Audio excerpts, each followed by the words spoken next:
আসসালামু আলাইকুম প্রিয় কৃষিপ্রেমী বন্ধুরা। আজকে আমরা যে বিষয়ে আলোচনা করব সেটি হচ্ছে হরমোন।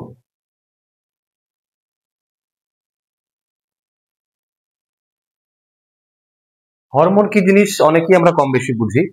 সাধারণত হরমোন হচ্ছে একটি রাসায়নিক বার্তা বা কেমিক্যাল মেসেজ, যা প্রাণীর শরীরবৃত্তীয় বিভিন্ন বিষয় নিয়ন্ত্রণ করে, অর্থাৎ শারীরিক হ্রাস বৃদ্ধি সহ বিভিন্ন প্রকার আবেগ অনুভূতি এই বিষয়গুলো নিয়ন্ত্রণ করে, তাকে বলা হয় হরমোন।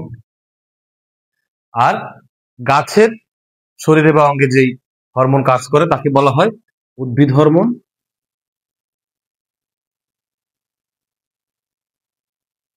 বা ফাইটোহরমোন।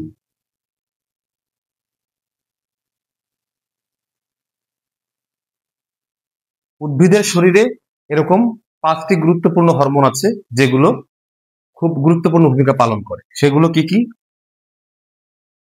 সেগুলো হলো অক্সিন,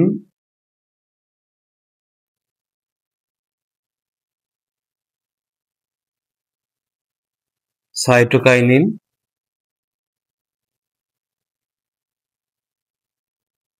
জিবারেলিন,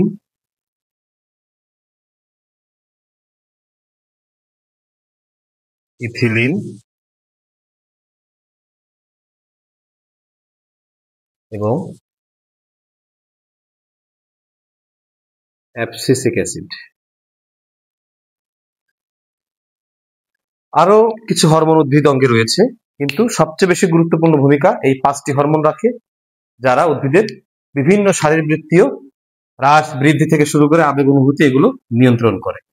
পরবর্তী ভিডিওগুলোতে আমরা এই এক একটি করে হরমোন সম্পর্কে আলোচনা করব। সবাই ভালো থাকবেন। ধন্যবাদ।